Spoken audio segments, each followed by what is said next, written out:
What's going on, guys? Welcome to the channel. I'm Nick, that's Jeremy, and we are the Men of Main Street. And this week we are talking Muppets, some Disney corporate news, some Super Bowl prep, and a whole lot more. Let's get into it, guys.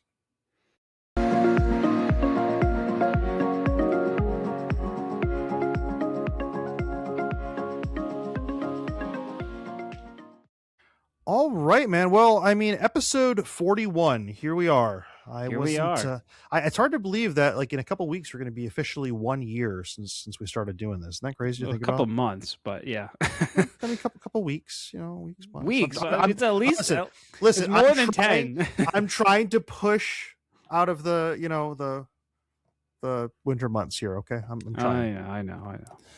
But yeah, a couple months. But either which way, how was your week? It was good. How was yours?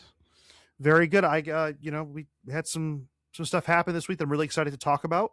So yes. It's going to be awesome. But dude, before we get too far, we got to go ahead and tell us what's happening tonight. Yeah, tonight the Muppets special is premieres. It is actually already on your Disney Plus if you wanted to watch it early. It came out this morning, but tonight it premieres 8 p.m. on ABC. Which is exciting. ABC. And it received 100% on the tomato meter. So it is certified fresh, according to the critics. So I'm very much looking forward to watching this later this evening. I think it'll be really great. Dude, I am beyond excited to go ahead and see it. They did a D23 event last night that I almost hopped on to go ahead and watch it on Tuesday. They were doing a live premiere. I almost did that, but didn't get a chance to. So I'm really excited to go ahead and catch it tonight and see what we have going on. But before we get too far, well, you guys probably saw it in the thumbnail already, but we got this print of the week here showcasing the Muppet Show. So this is not ours, so let me be very clear on that. But we're going to go ahead and drop a link to that down in the description below. But if you want something to go with the Muppet Show, you got a print for you right there.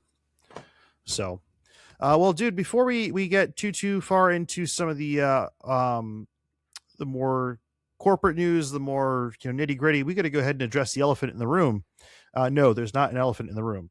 That's not what we're addressing. No, you're actually a Roosevelt. Yes, I am. But we're actually addressing the whale in the room, technically, Nick. Technically, I like that. That was subtle. I like that. Yeah. Yes, this is, guys. We announced this one last week. This is the new Tangled shirt that came out. And I got to go ahead and sport it around for the first time today. This is definitely one of my whales now. This is for sure an amazing shirt. I cannot wait to wear this in the parks. I'm so excited for that. And just so awesome to have that, man. But dude, you're wearing a tried and true favorite over there. It looks like some Beskar or something like that. Some Beskar, yeah, a fan favorite. Added to my collection over the holiday season. So happy to have it. Absolutely, man. Well, dude, that's not all the Roosevelt news that we got this week. Absolutely not. Never. Yeah, never. We'll go ahead and dive into that. So we'll start off. We'll start off by saying, too, we are recording on Wednesday right now. It's kind of been the theme of the past couple weeks here. But as of Wednesday today, we have the Run Mickey collection that came out a couple days ago, which I thought was kind of unique. They had like the Roosevelt's athletic collection that we talked about last week, and that was all Roosevelt's theme, very very neutral theming to it. And then shortly after that, they came out with the Run Mickey collection. So if you're looking for some Run Disney gear, I mean, I can't really think of another company to go with than the Run Mickey collection for that. So their shorts are awesome. I own a couple pairs of the athletic shorts. Like they're phenomenal. They got like a little bit of lining in them and everything. They're really, really nice. And on top of that, we also got some shirts that went with it too, performance shirts too. So I'm really curious to see, similar to the new Roosevelt's performance shirts that came out recently last week, how these perform and if they're made of the same material that the performance hoodies are and all that fun stuff. So I'd be really curious to see that. Then we get some more shirts too. I really do like the Enjoy the Journey shirt. I still think I might go ahead and pick that one up. I haven't had a chance to yet. That and those shorts too, dude. Like I'm about that. I like that. Yeah, it looks like every shirt is also available in a long sleeve, which is nice. So their option of pick of the choice there. But Absolutely. No, it looks like an awesome collection. And we didn't stop there. They also decided to go ahead and drop some performance hoodies well, later last week, earlier this week, I forget which day. it was But we like over did the weekend, I'm pretty sure. I think so, yeah. It was Usually Saturday. hoodies are like Saturday, I think. Yeah. So yeah, they dropped some performance hoodies. Some of these are returning favorites in a hoodie form. We have the Donald Duck anniversary one. Now we have some Pluto ones. Dude, I don't know about you. I kind of like that black Pluto one right there. That looks Yeah, big fan of classy. that black. Yeah, very classy. Also, Doug, literally and figuratively, the green one. Yeah, no, that's awesome. A lot of fun, and I think I did like that Donald pattern. I believe that was for his anniversary. They released that for, Yep. and now it is available in hoodie form. Mm-hmm. Yeah, I think now they have it in just about everything they have. I think they have it in I have the shorts for it. I know they have the Kunu for it. They have the sweatshirt for it now. Nice. And I think they even have it in like youth and women's sizes for that one too, which is really cool. I'm a big fan of the hoodies. I only have one. Unfortunately, I am looking to add more. So, okay. So end up in soon. I was gonna say, Roosevelt's. Come on, you listen up. We gotta go ahead and keep coming out with some more hoodies. Yeah. No, I do gotta say, I do like on all the hoodies lately, they've been adding their logo in like a little rubber stamp on the top of the hood, and it really it just shows how much detail and like how high end these hoodies are, and it makes me really it makes me want to get more. I have probably like 4 or 5 hoodies now. A lot of them are seasonal, so I do kind of rotate them out. Obviously I'm not gonna be wearing a Christmas one in the middle of summer, that sort of thing. But yeah, I'm always looking for more, and they're the comfiest sweatshirts I've ever owned, period. They're stretchy, they're breathable, they're just great all around. And on a cold day, I love nothing more than to go ahead and just wear one and just chill out. But yeah, so that's the performance hoodies. And I had some time to play around a little bit this past week, and I came up with something for Roosevelt's. Dude, I came up with a print of the week this week. Wow. I know. Say it's not warn me. I'm working like a dog over here. I know. Thank you guys. I appreciate it. Even get the monkeys in the background freaking out over this. It's okay. Anyways, guys, I came up with a Roosevelt's Light Box this week. So we're going to head and be able to share that for you guys. But yeah, little Roosevelt's Light Box, just red, white, and blue filament, and just used the Maker World Light Box Maker, and came up with this. So pretty happy about that, and it came out pretty good. So I'm pretty proud of that. So we'll have that in the as one of the prints of the week this week as well, and we'll get into the other ones later on. But dude, that's enough of the Roosevelt's business for now. We love them. They're awesome. They make some of the best shirts in the world. But dude, we had something very sad happen that we've talked about. We've known for a while. Dinosaur and Restaurantosaurus are officially closed. They're just gone, Nick. They just wiped it off the map. I mean, it's wild. They updated the map. It can't be done. You're crazy. We said that it couldn't be done, but they did it, man. They did do it. And they actually updated this map legitimately minutes after it closed. It was horrible. Yeah, it was kind of wild. Yeah, it was a fun night. Yeah, if you guys want to hear our tribute to Dinosaur, please check out episode 40. At the end of that episode, we do a deep dive on the attraction. But Nick, there were some cool things that happened that day that we didn't really find out until after that day. Is Dr. Seeker himself showed up for a couple of rides on Dinosaur. So what I heard happened was he actually I correct me if I'm wrong on this. He showed up the day after because they had a cast member exclusive event they did afterwards. I didn't realize that. Yeah, because the day of, I know it was insane. I didn't know if he showed up like really early morning hours, and that's when he got it done. That was my from what I understand, I think they made it like a cast member exclusive day for like one final ride for cast members to be able to go ahead and test it out, because I know there was no way that was happening during the final day, because that dude, I don't think that ride has ever seen a wait as long as that. Yeah, 265 minutes it got up to. Yeah, it was insane. People were just constantly like just hopping back in line all day. The line was do you have any pictures? Well, we'll get into that after. Either which way, we had Dr. Seeker show up. And let's focus on that right now. Dude, that is phenomenal. And he came back wearing the same outfit in costume as he Similar, did. yeah, not exact, but very similar. Very similar. But to see him come back to that's just so awesome to go ahead and see, man. That's phenomenal. So that's Wallace Lingham is his actual name, but he showed up for pictures and he got a lot of nice pictures of the cast members. And I saw a couple of videos of him too, getting off the ride, and everyone was cheering for him, which is it's cool. I think it's really special that they brought him in for it.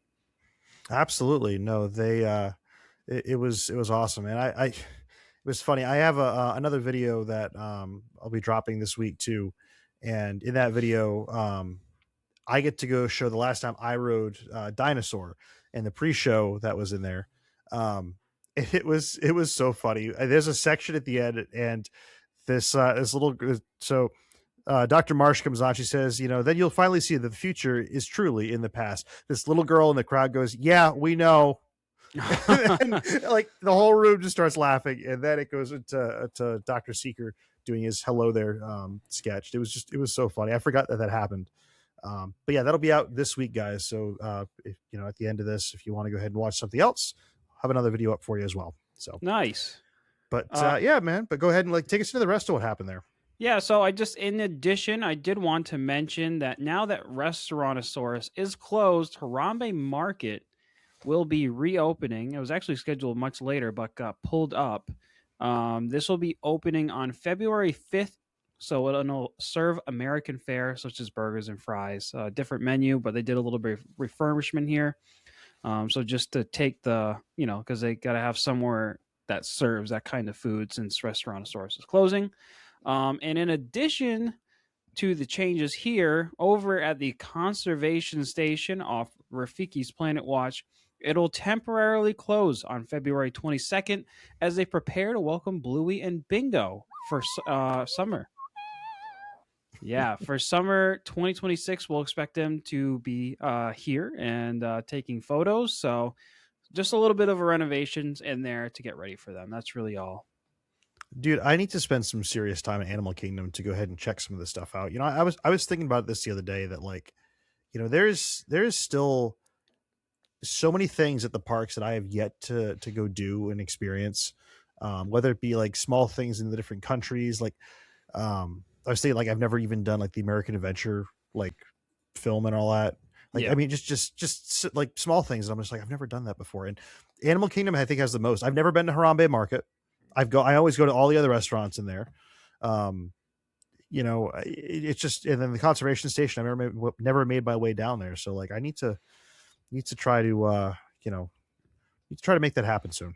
Yeah, we did it on our past trip, and I'll say it's a great one for the little ones because they got a petting zoo, and I know my niece was crazy about that. So I'm expecting the reason that they have to shut this down temporarily is one to change over the backdrop or wherever they're going to place them. They're probably going to have some backdrop scenery and also kind of figure out where they're going to put a queue in there because these are going to be two very popular characters. So yeah, no, to say the least, guys. Bluey is amazing. I wish it wasn't copyrighted because I would be just jamming out to that right now with you. I love the Bluey soundtrack. It hits home, man. But instead you guys get because if you watch Bluey, you know all about that. Oh, can we get the bill? Can we get the bill? Anyways. All right. Enough about that though, dude. That's Animal Kingdom. That was some crazy stuff that happened, but Disney's nah. We're marching in a whole bunch of new stuff. And then the other day they were we're gonna go ahead and spill the beans. So, in breaking news, we have to tell you that guy, Bob Iger, is now going to be stepping down as of March 18th. Mm-hmm.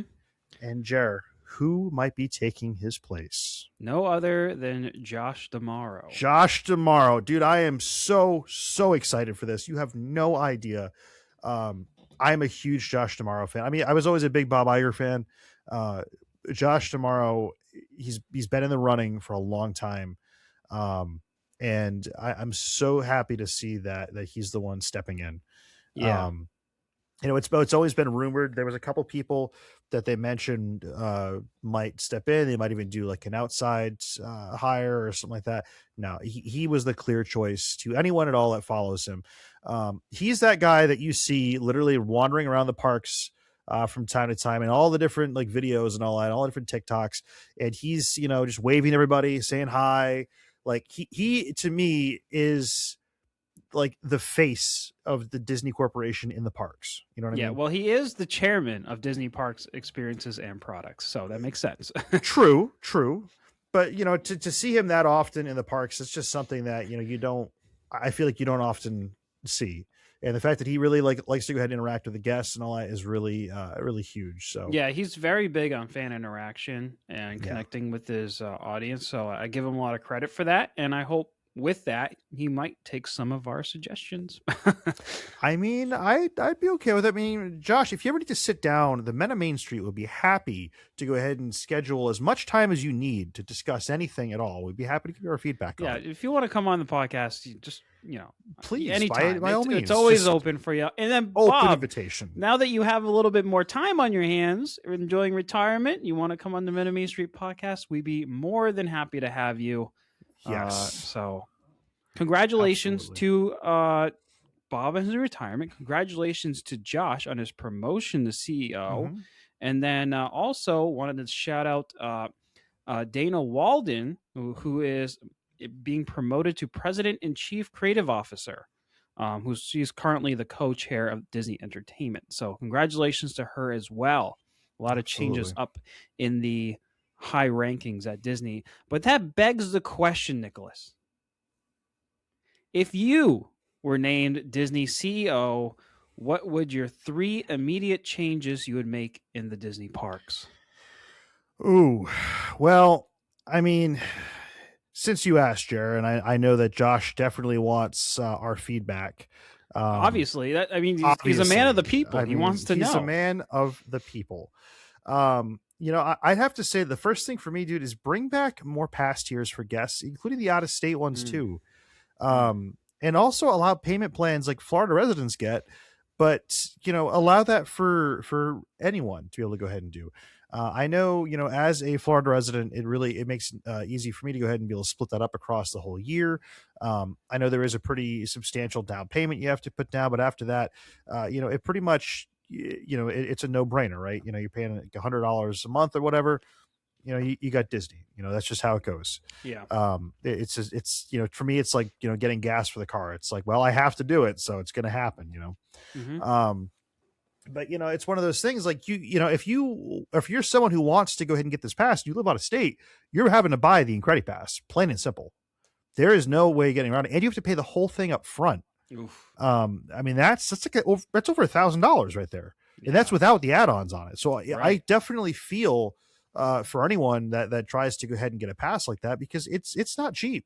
It really isn't. And I mean, it comes with some perks. I would certainly love to see more perks that that could come with it. Like right now, you get like, for instance, we get 10% off sit down dining, but we get nothing at all for quick service. I don't know about you, man. I'm not someone that does a lot of sit down dining. Even if they did something like 5% back at a quick service restaurant, I'd still be happy. You know what I mean? Yeah. Well, there is I didn't cover this in this episode. I was saving it for next episode. There's a new Disney Visa card coming out that I you did might see be that. interested in. So we'll talk about it next week. Yeah, that for sure. I did see the one you're talking about. Yeah, that'd be great to talk about next week. But yeah, I mean, as far as the other passes too, I mean, also just variety of passes, right? I mean, right now we have, I think it's like Pixie Pirate, Sorcerer, and then Incredi Pass. I think the only tiers I believe right now. Don't hold me to that. That's most of them at least. And they work their way in, but you have to be either Sorcerer or Incredi Pass if you're out of state. Now you can only become Sorcerer if you're a DVC member or you live in Florida. Those are the only two ways of doing it. I upgraded mine to Sorcerer Pass, so I'm able to go ahead and do a little bit more now. Like I can go for the 4th of July. I can go for pretty much every other day of the year aside from like Christmas. There's a good block in December that I hit. Pirate was a little bit more selective. That's what I had last year. And then, obviously it goes down from there. So I'd love to still see an EPCOT after 4-pass. We've talked about that before. I'd love to see one of those come back. I think that'd be great, especially if you're looking for, you're someone that wants to really just explore the dining option. You're looking for something for dinner. That'd be a great time to go do that. Also, it'd be really cool to see like a shopper's pass come in. They had something like that a while ago where, you were able to go in and they give you like an hour to go do some shopping and then leave kind of deal. This was years and years ago. That'd be something really cool to go ahead and bring back. Because I know a lot of people that are there just exclusively for the merch. They want to walk in, they want to grab their stuff, and they want to leave. Also, a Disney World and a Land Pass combined would be awesome. I know the price would be up there, but dude, that did exist not that long ago. That was definitely a thing where you could get a pass that covered World and Land. I believe it was their Platinum Pass or Diamond Pass, one of the two. It did exist. And I have to try to find it. I had everything up here. Well, maybe I don't. I did have it up. It's the Platinum Pass was the one that let you go ahead and do that. Which was awesome because again, if you're someone that lives close to Disney World, you want some variety. I know I've looked up flights to go from MCO to Anaheim or like LAX area and all that. They're pretty affordable. So I know it would certainly be awesome to be able to go ahead and, run between the two parks, and be able to go ahead and check it out. And again, we expect the price to be up there, but it'd be better than having two passes. And then maybe if you're someone that only likes one park, let's say you're someone that is hell bent, all you ever want to go do is go to EPCOT or go to Magic or Studios. It'd be really cool, I think, to have an individual park style pass where if you're someone that only likes to go there, maybe you buy a pass specifically for that park. I think that would be kind of unique as well. So a lot of options. Exactly. So that's the you first thing. You want to customize it. I want to be able to customize. I want to be able to mix and match. I want to go little buffet style here. A buffet pass. A little buffet pass. Yeah, I'm fine with that too. The buffets are way too expensive. Yeah. That's true. I love that idea. You pay up front and then you can attend any Disney buffet whenever you want. Oh, that would be dangerous. Oh, that would be. Oh man, you're making me really hungry right now. I definitely want. I need to try this. That'd be awesome. That'd be so cool. I can't think straight, guys. I got food in the brain now. But no, number 2, what I would do. This is something I think that's really unique. I think, and hear me out. Don't, just hear me out on this one. What if they alternated fireworks shows? So it was a surprise every night. Similar. Oh, a surprise. I don't know if I would want a surprise. Well, think about this. You go on Guardians of the Galaxy, you never know what it's going to be every night. Oh, but then or every time you're riding. I'm disappointed most of the time I'm on Guardians, to be honest with you. That's because you're not riding it enough. Apparently not.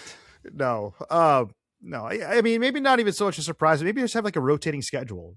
Mondays we're going to go do Whooshes, or we're going to go do Enchantment. And again, they already have the shows. Everyone loves all the different shows. Some people prefer others over, certain other ones.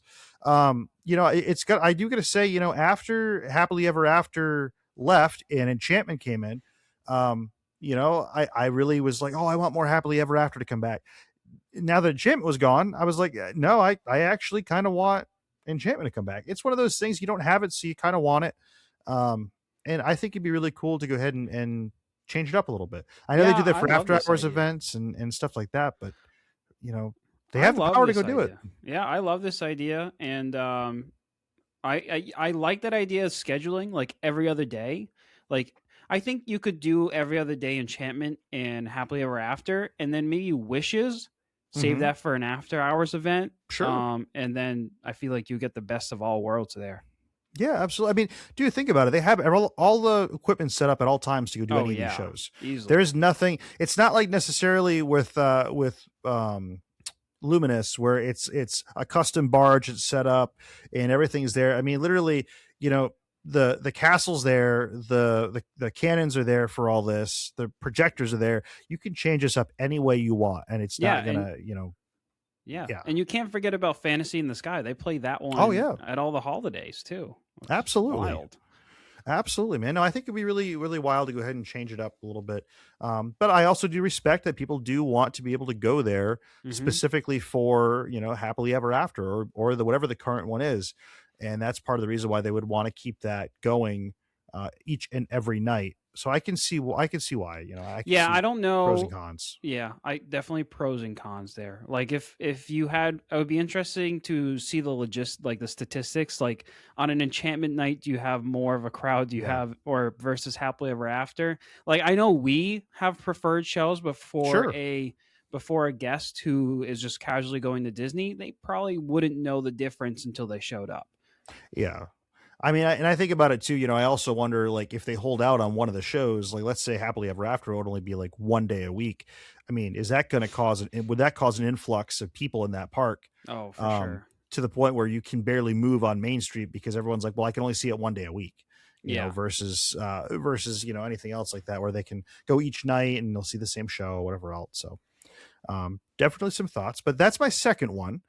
And then third is, it's something that I feel like is just common sense, but I don't know why it really hasn't been done yet. I mean, I know logistically why it hasn't been done, but I wish it would.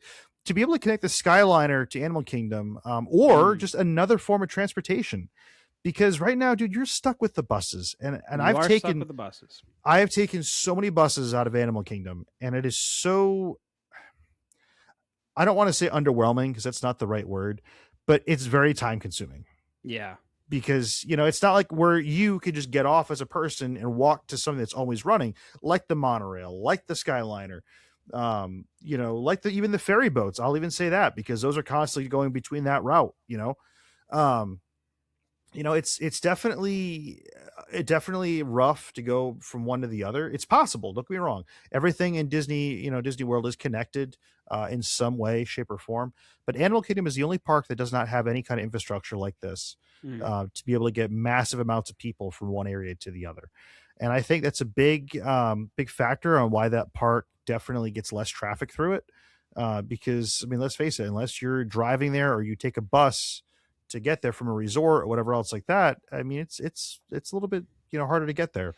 Yeah. Um, I mean, you it would be know, great to start that work now in preparation for when Tropical Americas opens. Absolutely. I mean, you have that whole other side now that, according to the map, just doesn't exist right now. Right, So you could, exactly. you could be putting pylons over there, and cable systems to go ahead and run this from one to the other.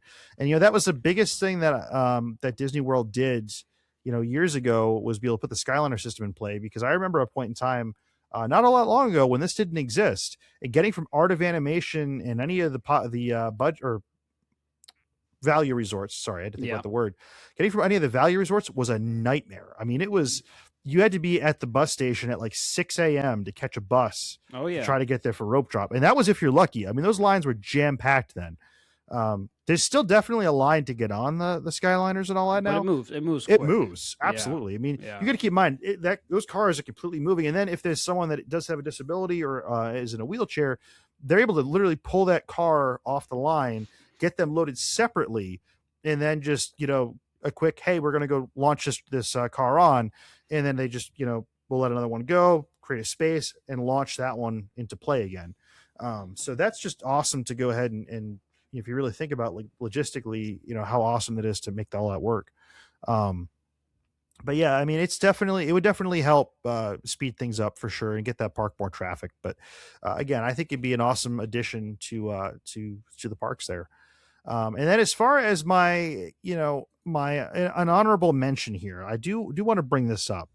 Um, you know, dude, these parks used to have hours like Taco Bell. I mean, literally, these parks were usually open at the crack of dawn and open until like 4 a.m.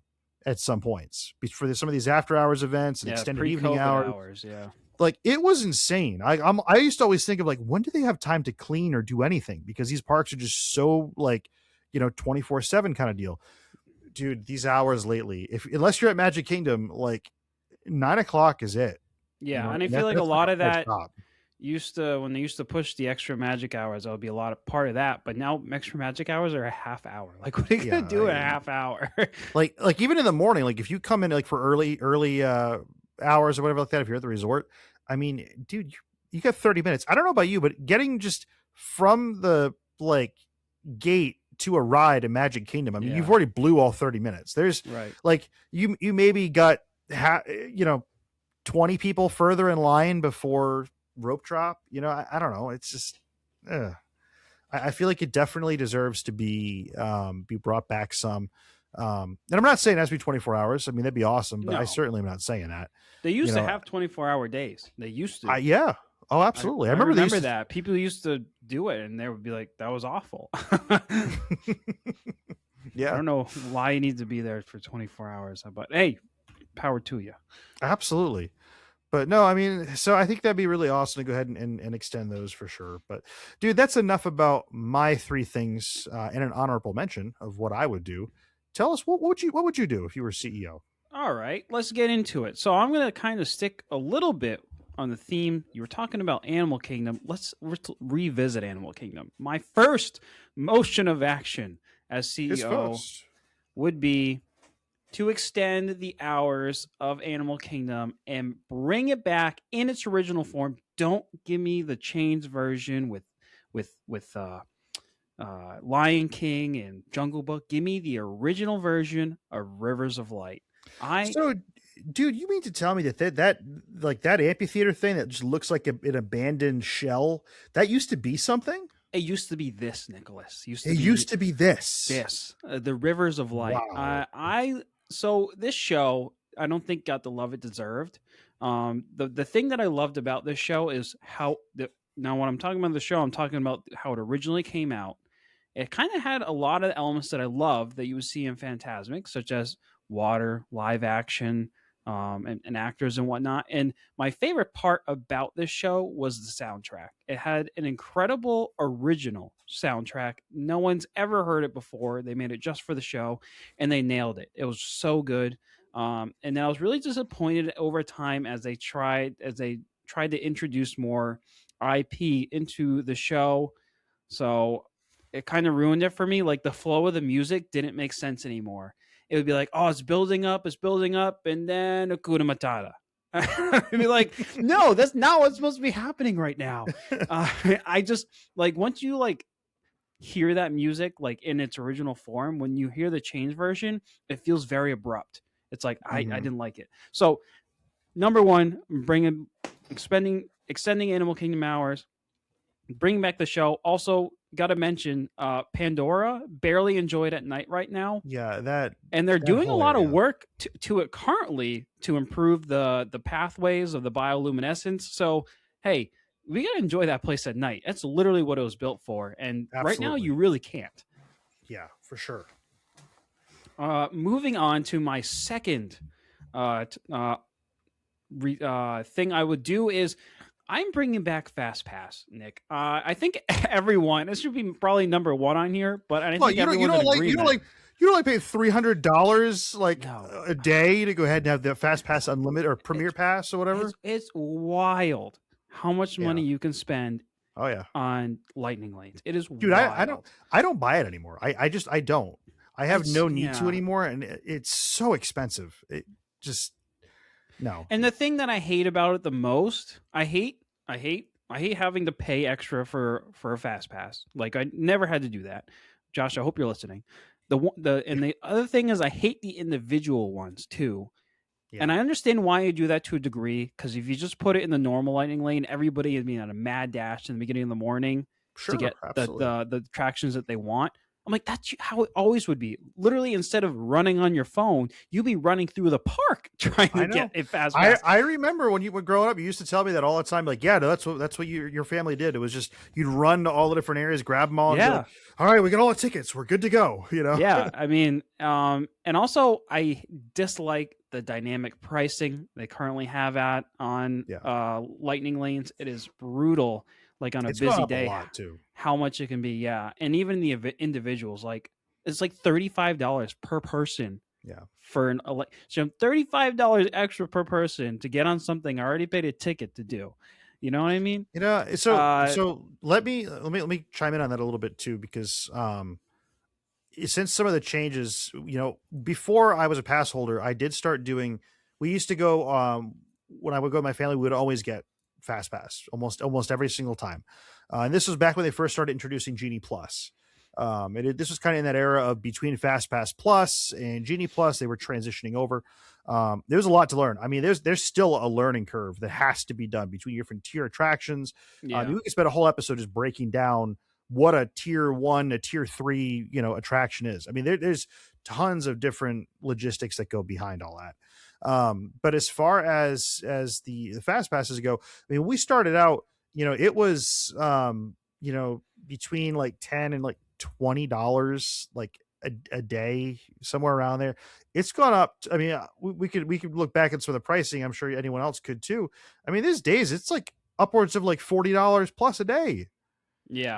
And that's just for the low end. And, not to mention, they don't give you an option. I remember one time I had done Magic Kingdom, which is the highest grade Fast Pass you can get. Typically, it's always the highest price.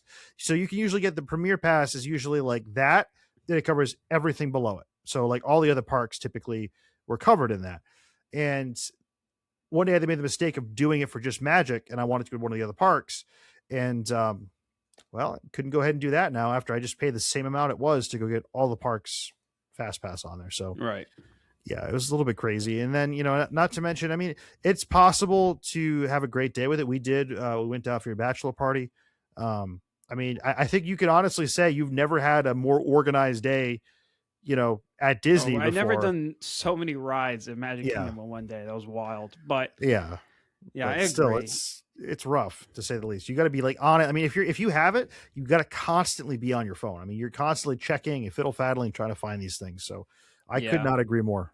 Yeah, it's definitely. And, and I know Josh, you would probably say, guys, it's what's funding our new projects. And I get it. You need the money. I get it. And they're like, you can either have your lightning lane you pay for, or I just increase park tickets again, which park tickets are already crazy expensive to begin with. So I'm like, all right, fine. So if you really are making me pay for lightning lane, let's at least get rid of the dynamic pricing, because I would like to know what I'm walking into. Yeah, that was the thing. I mean, there was some days I'd go in there and I'm like, oh, well, it's going to be a calmer day tomorrow. It should be less. And like, look up in the morning, it's like, surprise, it's not less. It's another $10 more. I'm like, oh, love not knowing what I'm going to have to pay in the morning. Great. Yeah. So enough on the Fast Pass. I could go forever ranting about that in the lightning lanes. But let's talk about my third action as CEO, and that's to bring more special events to the parks. Disneyland, they get it good. They get their nostalgia nights. They get their Star Wars nights. We get Valentine's Day nothing. night. We get nothing. Yeah, their couples night. We get nothing. Mm-hmm. And I say, if I am CEO, I'm bringing these back. And my first motion of action, Nick, is to bring back Star Wars weekends. Shocker. I know, shocker. But you got to understand, I'm not even asking for an after hours. This would be included in your park ticket. Nick, I know these ads are fantastic. You find these pictures? Oh, Nick, whoever did the marketing for Star Wars Weekend is fantastic.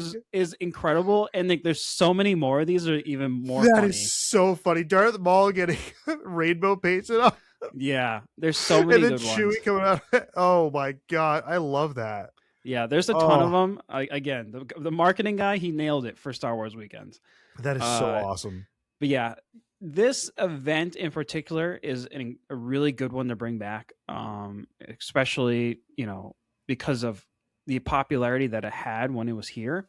What was great about this event, it was included in your park ticket. You didn't have to pay any extra thing for it. So wow, just more. That's how you know it's old. Yeah. I mean, really it just meant more character experiences, more, they would have actors and actresses come in and do signings, and you also meet a lot of rare characters as well. So it was a really cool event. I would love to see this come back, and Absolutely. I would also love to see Star Wars: The Galactic Spectacular come back to the Chinese theater. I loved that show.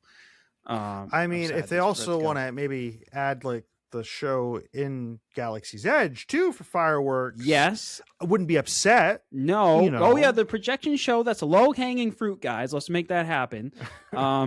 Just saying, that's low-hanging fruit. It's just a projector. Just pay the electric bill and turn it on, okay? Yeah, just it's just a projector. Like let's do it. Come on. What are we waiting for?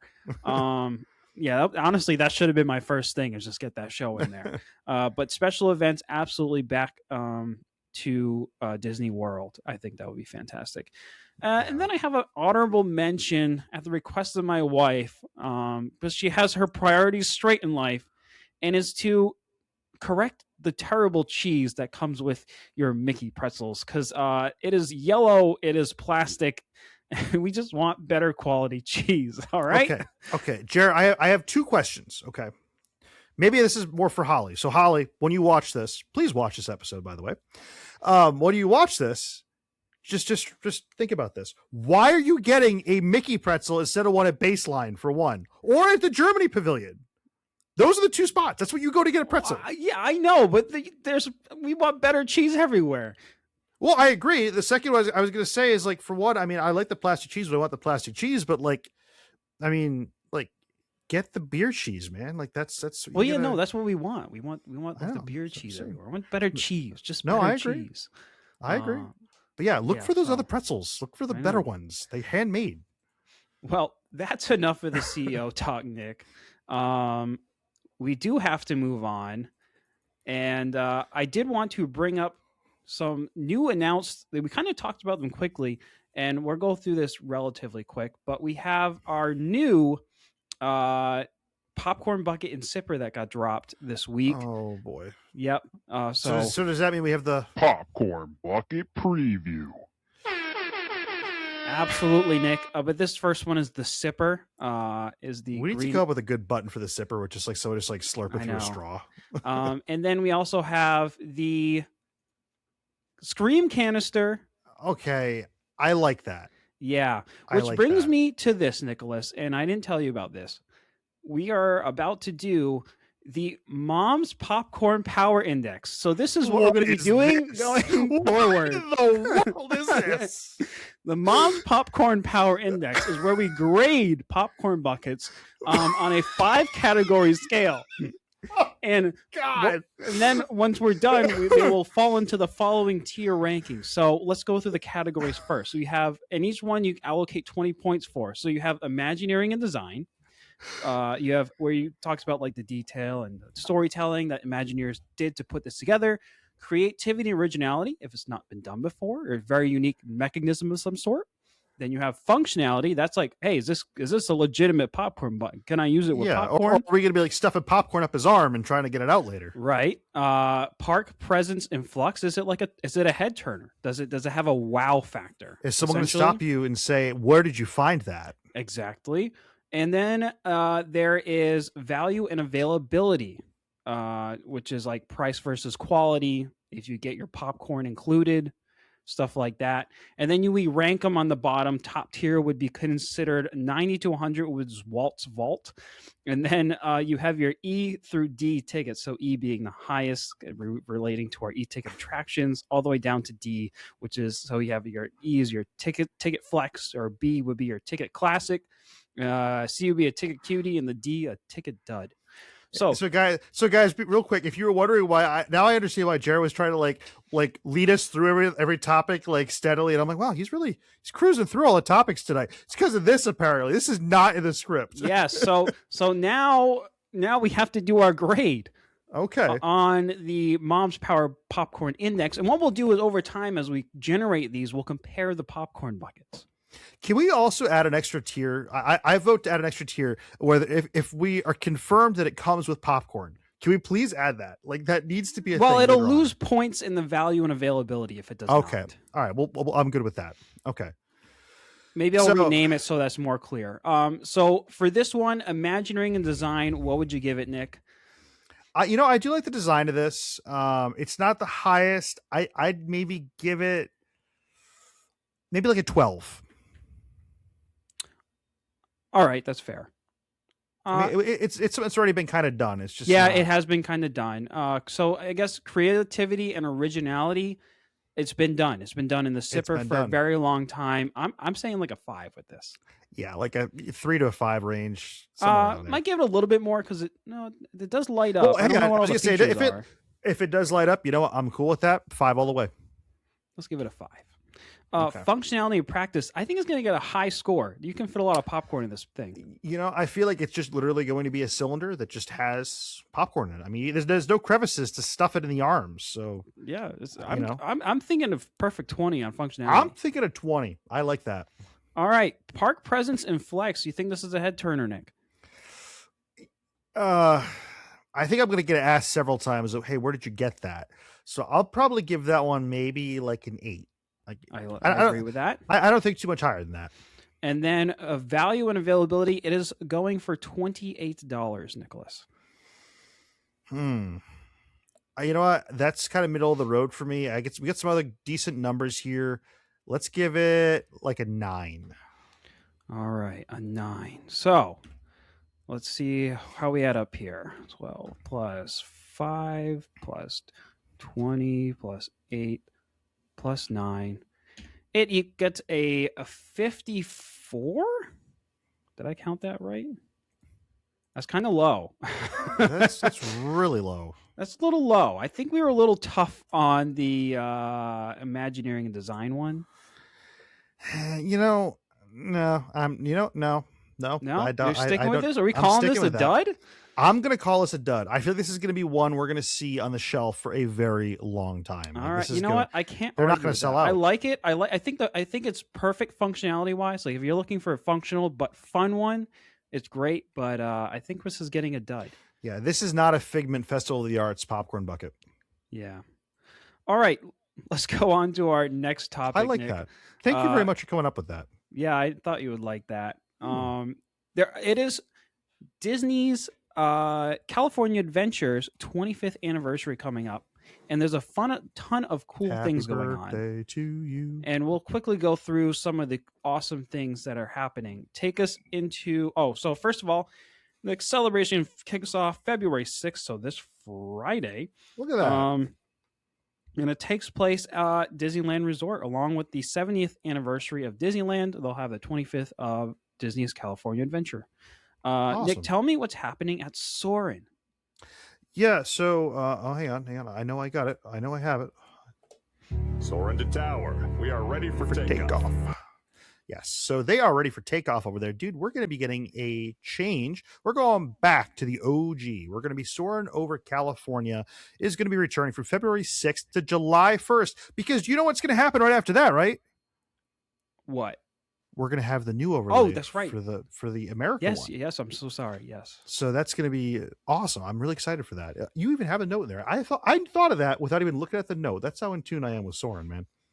But yes, it's an official opening day attraction, and it's going to be featuring the iconic California landmarks. This does return typically back and forth to EPCOT as well, usually for like a limited time every year. I want to say it's usually during Flower and Garden Festival. It will usually return for some time. And I'd probably expect to see the same thing. They don't officially like announce that until a bit later, but yeah, so that returns. We also got Mickey and Minnie are going to be debuting a new anniversary outfit, which just screams like, you know, California Adventure, man. I mean, it really, that kind of vibe just screams California right there, you know? Yeah, just, I like just artsy, and yeah, it's awesome. And it's going to be appearing on Buena Vista Street starting on February 6th because the characters out there walk around.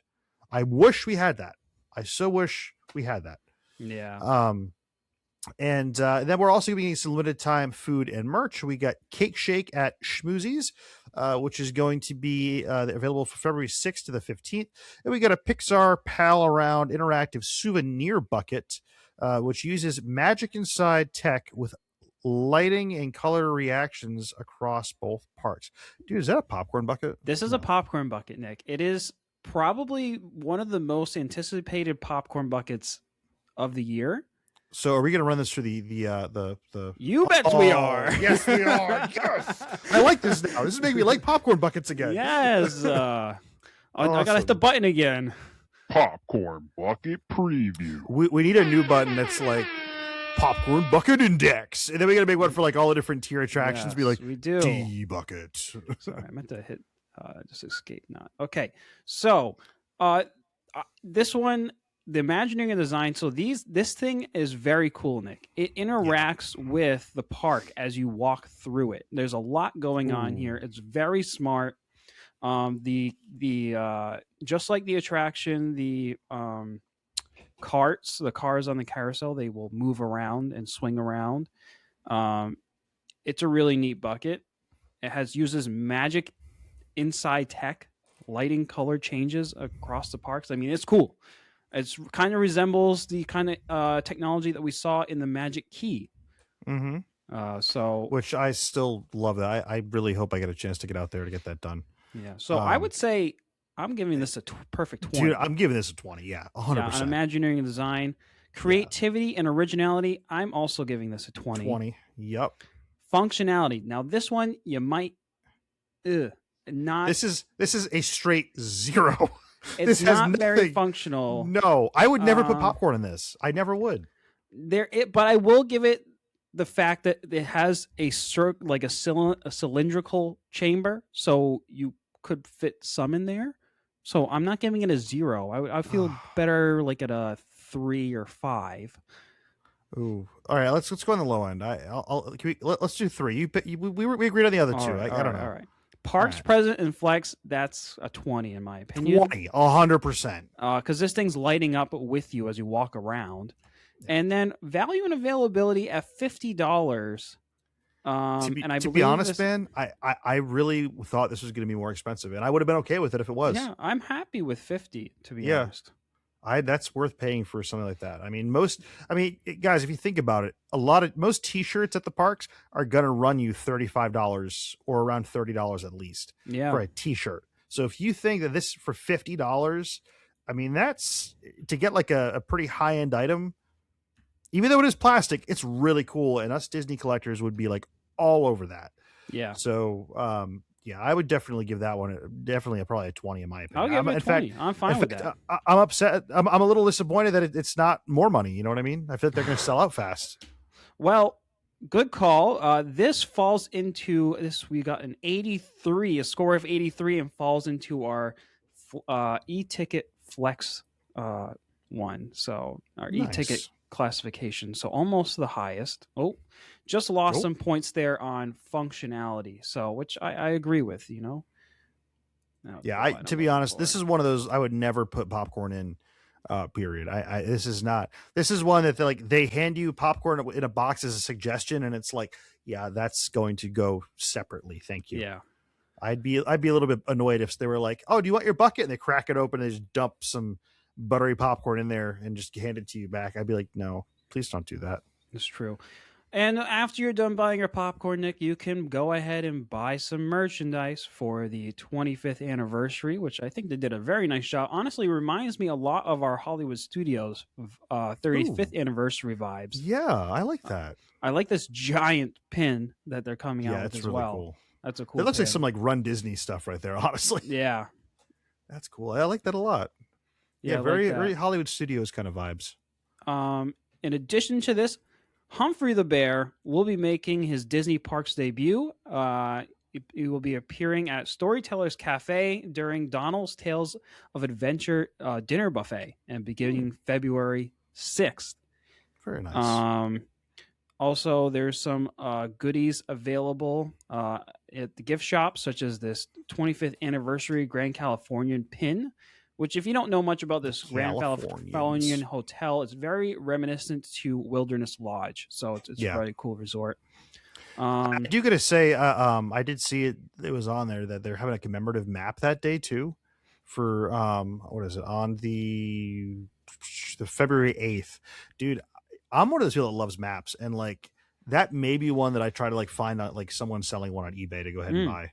That would be a cool map to typically have. Well, like for the 35th of studios, that was a one-time thing. That was a one day that never, that map came out. They did a special show that day to celebrate the cast members. It was a really cool map, and I do have it somewhere. I'd have to dig for it, but I also got my wife the bag and all that stuff too. So I'm big into stuff like that. So I would definitely try to hunt that down. Definitely. In addition to this, they also are offering a Downtown Disney District tote pin, because that was also turning 25 years old. Wow. Available limited time at World of Disney. And then we got also a tote bag, which is a lot of fun. Nice. And then we have some specialty drink and food offering. Nick, take us into it. Yeah, man. So we get some beignets up there, which I'm really excited about. They're Banana Foster beignets. Dude, I'm not a huge fan of like anything banana, but those look and sound bomb. They're dipped in a banana rum glaze, sprinkled with cinnamon sugar, and served with vanilla cream anglaise. Anglaise. Sure. It looks good.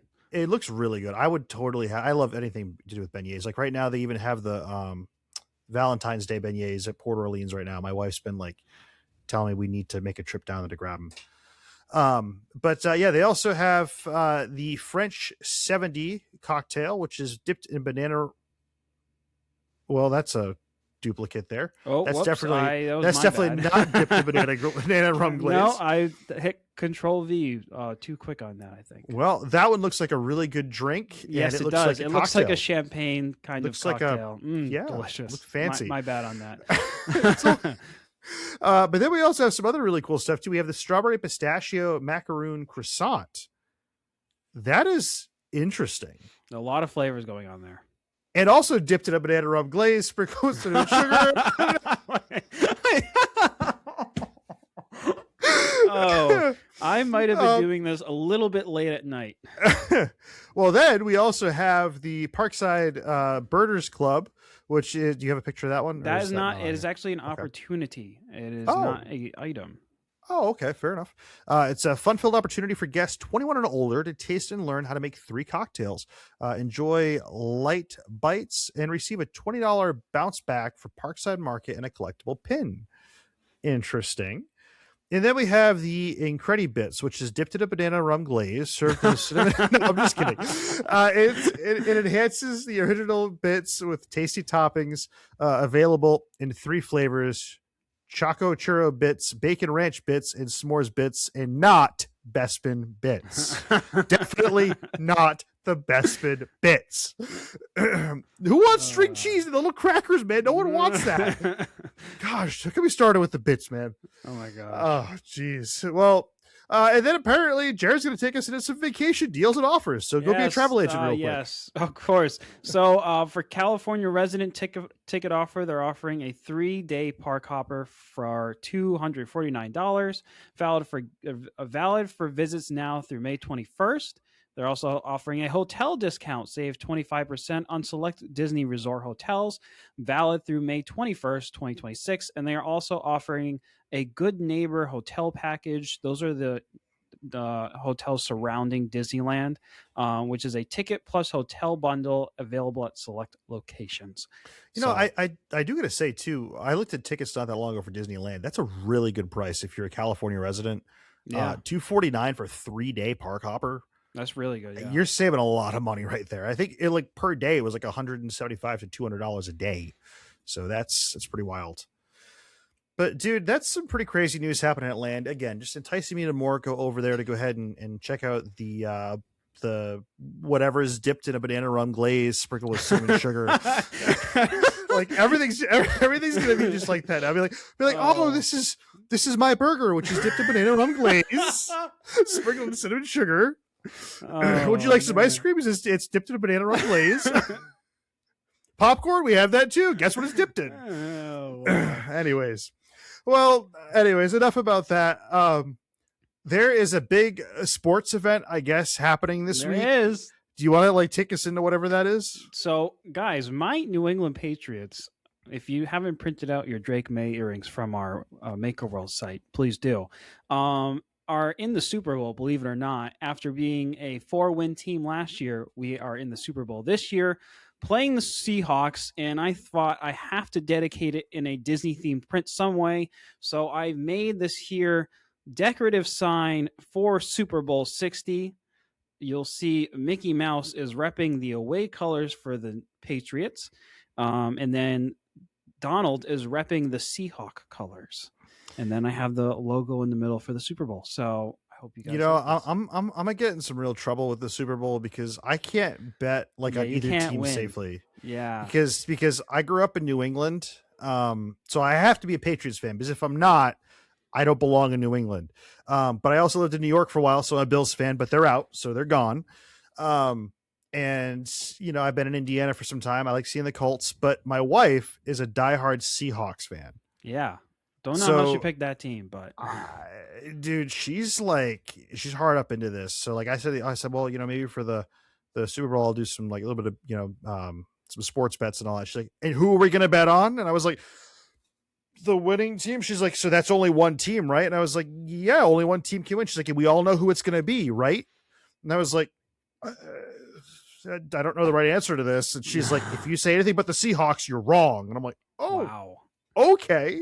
Some feuding going on. I'm not with you on that one, Becca. Rooting for my Pats all the way, but born and raised in New England. So I did want to talk about Disney's relationship with the Super Bowl and some of the great history they have behind it. Because, Nick, after every Super Bowl, the winning team, they always say one thing. Do you know what that one thing is?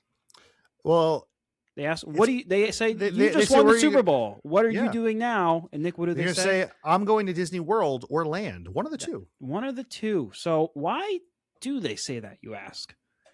I will tell you why. I feel like that was a marketing strategy years ago. Yes. So let me tell you.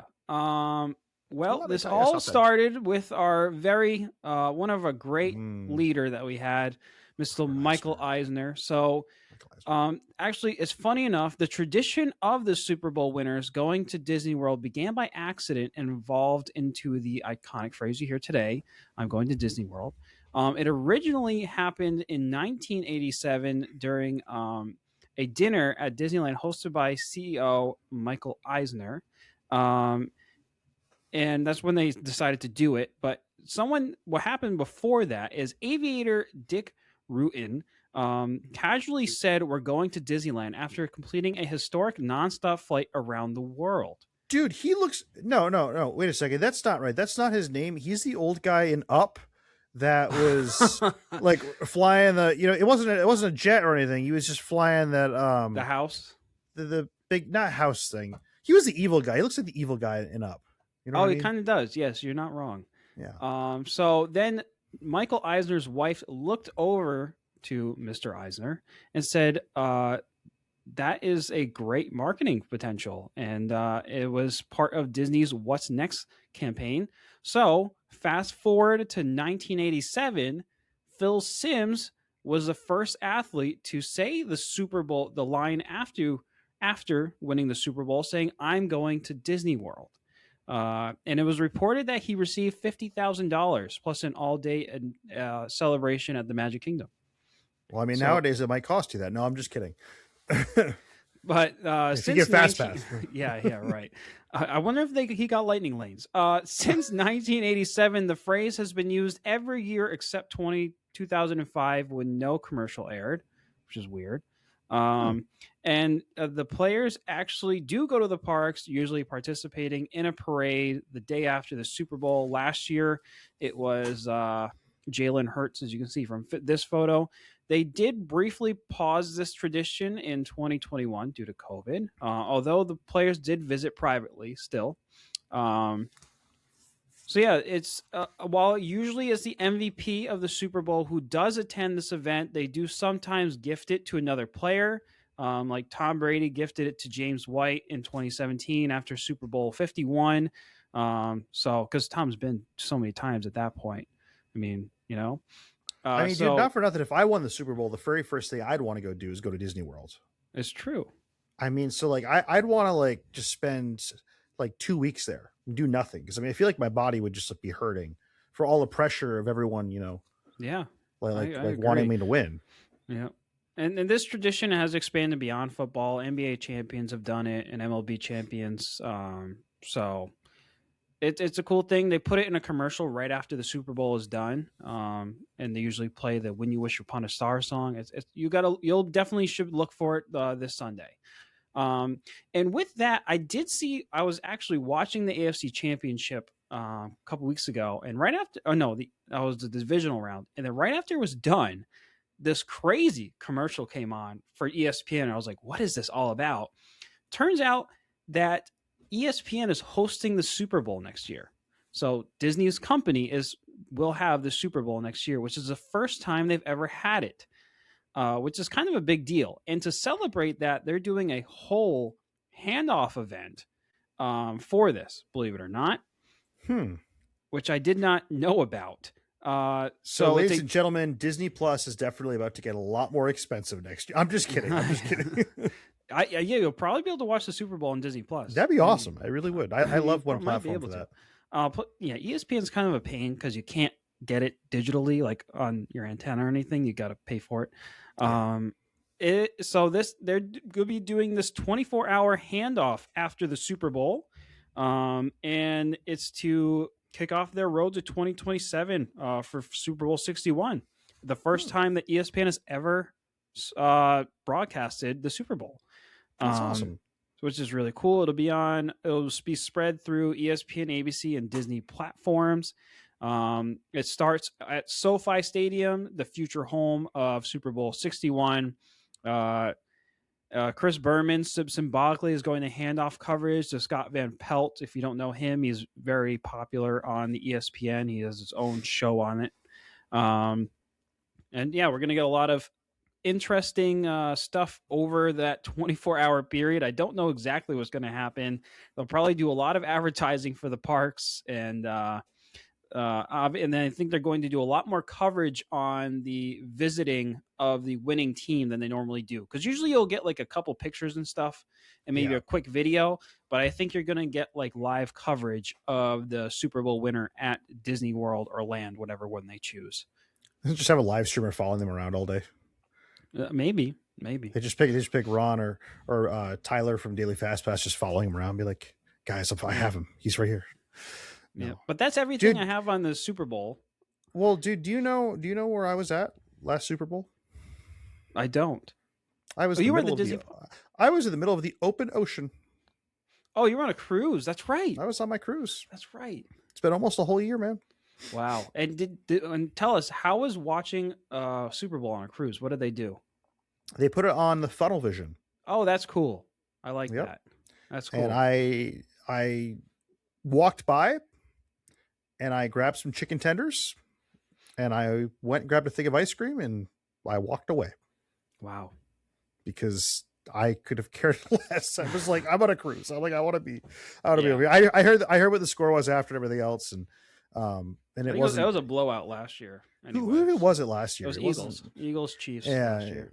Oh, I was rooting for the Chiefs last year, and then Mahomes just cracks under pressure every time, but not every time. This dude has a lot of Super Bowls. Lately he cracks under. I mean, he had a bad year this year. I'll give him that. But I'm looking forward to seeing my Patriots. I really hope they win, despite Becca's cheering for the Seahawks. I mean, that's the only comfort I'll have if they win, is that Becca's happy. Other than that, I will be a miserable human being on Monday. So we'll see what we look at next. So will all of New England, because guys, if you're not from New England, you should probably know that when a sports team loses, after we talk so much so much crap and hype about it, like everyone just goes silent and they're like, yeah, we don't talk about it. And it's like, oh, okay. Yeah. Anywhere else in the US, like, oh yeah, it was a little bit rough. Yeah. Over there, like, no, stop talking. Oh, okay. But anyways, guys, well, that brings us to time here. Seriously, guys, thank you all again for coming and being here. We greatly appreciate you guys coming back each and every week. If you would, please like and subscribe. It's free to do at no cost to you. And go ahead, Jer. I just wanted to shout out to the people over on Maker World. Our followers there, we have surpassed 400 followers this week. Holy cow. So get some of those people on over here, man. I'm trying. Every time someone messages me, I'm like, hey, if you like this print, check out the episode where we talk about it. Absolutely. Well, dude, we've also been getting a lot of traffic on our Facebook page too. I have not seen how many followers are up till now, but I know we've been getting a lot more views. And guys, by the way, too, if you are from any of the live streamers like Daily Fast Pass, I know Tyler gives us shout outs all the time on there. Shout out Tyler and the Daily Fast Pass fam, or Ron on the Go, or anyone like that. Drop us a like in the comments. Tell us, where did you come from? How you found us? We'd love to go ahead and hear more about that. Yeah, definitely. But yeah, no, seriously, you could catch us. I'm always usually watching a lot of the live streamers on there. Daily Fast Pass is one of them. Ron on the Go is another one. and I watch them all pretty regularly too. So if you see me in the chat, say hello. And I think with that, guys, we're going to go ahead and sign off here. But again, seriously, thank you so much for coming each and every week, guys. We definitely, appreciate the support, and we love what we do here, and we love just providing this for you guys each week. A little bit of news, a little bit of fun, a little bit of action, a little bit of 3D printing. So you'll find that each and every week. Again, I'll be putting that video up too of my Christmas and Thanksgiving trip and all that. I know it's late, guys. Better late than never. It's been a little bit crazy for me, but we got some I got some new stuff in the works here, and video will be up too for this video too. So go ahead and check it out. And but yeah, drop us a comment, let us know where you came from, and we will see you in the future. Take care, guys. Guys, apparently I forgot to hit the button. Jared just told me that. So with that, see you in the future. See you in the future. Take care, guys.